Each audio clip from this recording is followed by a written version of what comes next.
Well, good morning, my math friends, or perhaps it's in the afternoon or evening, whenever you're watching this.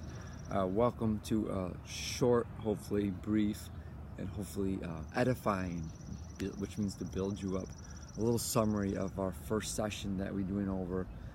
I thought about writing it up formally, but then I thought, making a video will be a little bit maybe more interesting and a little easier. So we'll try this and see how it goes. So we met, Abdul and Andy and I, we met on Thursday and met for a couple hours, and here's what we did. I'm gonna start at the end and then work my way back and get to the heart of it. So at the very end, here's where we ended up at. I'll type this up too, but that's these problems that we started to work on, or we're gonna continue to work on now. So we're on page 214. This is the chapter 5, which is all about exponential and logarithmic functions. We just went over exponents. So it's page 214, problems 2, 3, 4, 11, 12, 15, 19, and 20. But I'll type that up down below. So those are the problems that you're going to work on. And what we did is we just went through the book and we just took notes. And we did some little graphing to remind ourselves of this stuff. If everyone has planted some seeds on exponential functions, I mean, we've been doing a few of those. So it's not crazy hard. So we just did a little graphing just to remind ourselves with exponential functions, they blow up quick, right? They grow fast. Oh, and before I get into the little bit of notes, the other thing we decided is for our second session, we'll try it not this upcoming week, but the week after. And the other thing we decided is let's do it at school, because both Abdul and Andy were like, their parents were kind of like, wait a minute, you're going to a teacher's house in the middle of the day in the summer? What is going on? That's kind of weird. They didn't like that. It's kind of, it's not conventional. It's a good word. It's not very conventional. People don't usually do that. So people are like, well, why are they doing that? So, okay, so we'll meet at school. So then people, maybe some of you are like, So that maybe we'll get a few more of you guys to come. So I'll send an email out. I think we'll be a Wednesday in like 2 weeks, a week and a half, that we'll meet again up at school for a couple hours and hopefully continue to go through chapter 5. It would be outstanding if we were almost done with chapter 5 at the beginning of the year, of the new school year. So we'll see. And I'll also send you a few links from Khan that can help. If you get a little stuck. But I think if you start to look at the problems and you look through the examples, it won't be too bad. So let me go over a little bit more the details now. So we did some of the graphing at the beginning of the book. We just really looked at what an exponential function, and you know how it just grows so fast. But here's the thing. It grows fast. Remember, what is an exponential function? It's y equals x squared. Or no, sorry, strike that. That's the power function. No, the exponential function is y equals 2 to the x, or 3 to the x, or 4 to the x. So in an exponential function, the base stays constant, like it's 2 or 3 or 4, and then the x could be 0, it could be 1, it could be 2, it could be 3. So it's like 2 raised to the 0 power, 2 raised to the first power, 2 raised to the second power, 2 raised to the third power. In the beginning, it doesn't go so quick, because 2 to the 0 power is 1, which is kind of weird. Exponential functions, whatever the base is, they always start with 1, right? Because 10 to the 0 power is 1. 20 to the 0 power is 1. But then what happens is 2 to the first power is 2, 2 to the second power is 4, 2 to the third power is 8. Now it starts to get big. 2 to the fourth power is 16, and then it starts to dramatically grow quick. So you're familiar with that. Then what we looked at is really the laws of exponents, which should be, once again, you've got some seeds in you, so it's a little bit of review, reminding yourself all the different styles. Like the laws of exponents, there's my notes.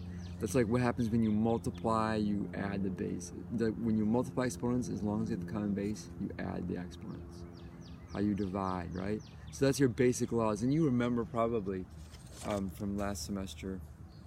Then once they'll create some problems that'll get a little bit like tricky, but you got to have that foundation before you can do the tricks. I've been watching that about like with calisthenics. If you watch like workout videos, people always show you their tricks, like they're doing handstands and doing all these crazy stuff, and people want to just go right to the tricks. But if you don't have the foundation, the fundamentals, the tricks, you can't do that. And actually, they're just like, so it applies for really everything. Strong foundation, strong fundamentals. That's what we're building. And then from there, we can start to do little trickier things if we need to, if we want to. Then we talked about some specific applications, problems that lend themselves to exponential functions. Oh, can I say one more thing? Think about it for a minute, maybe try this if you're working a little bit. So the exponential function that you're used to is like 2 raised to the x power, or 3. Like it's a whole number in the base raised to the x. That grows fast, but also you could do a fraction as your base. So think about like y equals 1/3 to the x power. And then what happens there, you take 1/3 of the 0 power, which is 1, so they both start at 1. But then 1/3 to the first power is 1/3. And then 1/3 to the second power is 1/9. And 1/3 to the third power is 1/27. It's getting really small. So that's an exponential function that crashes down towards 0. Or we could say an asymptote, right?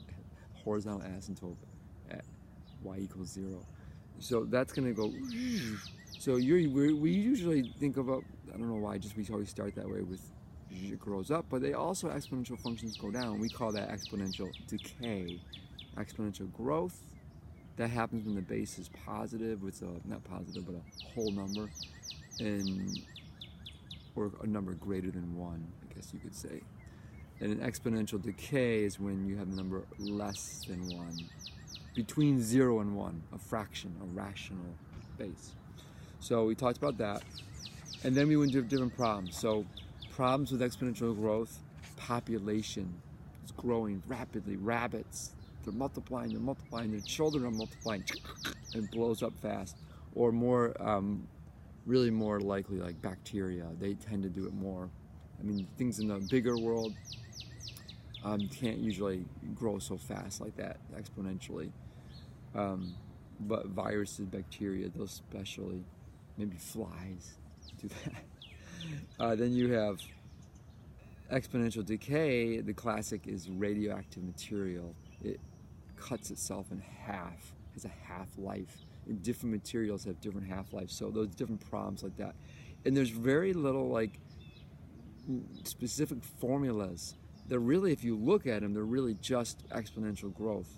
But then they use, like, when you're using half-lives, you usually use the term A instead of Y. Use A sub T, and the T stands for time.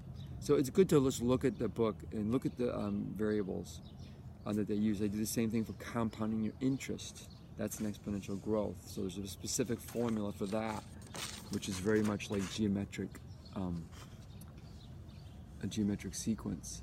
So you have your how much your money you have is your P, your principal, your initial starting point, times 1 plus your rate of growth divided by N, which is the number of times that you're compounding it each year. So it's just like, it's still like being raised up right to a power, NT, but it's a little more tricky specifics for that. So you want to practice a little of that. That's what these problems are, practicing some of those things. So that's the first, that's all we went over. The next section that's coming up is section 5.3. I got my book. It's helpful if you have your book. If you come next time, bring your book, because we probably won't be in the computer lab because it'll be so hot. Maybe today it's cold. I got my jacket on, but we'll see. Okay, the next section we talk about the number E. What's E? I forgot about E. So we'll look a little about E, and oh goodness gracious. And then we get into logarithmic functions, which are nice. So that's probably the next two things we'll cover, the number E and logarithmic functions. Logarithmic functions are very kind of actually cool. Once you learn a little how to work with them, you can do a lot of different things with them. So hopefully you enjoyed this video. and I'll show you a quick tour of the garden. The tomato garden is looking very good. How do I flip this camera? I don't think you can flip it once it starts. It's so annoying. Anyway, there, I'm just gonna kill it with that. So, lots of big tomatoes coming up, and hopefully you guys are all having a great summer so far, and maybe we'll see some more of you in a little while, in a week and a half or so. I'll send out an email and all that.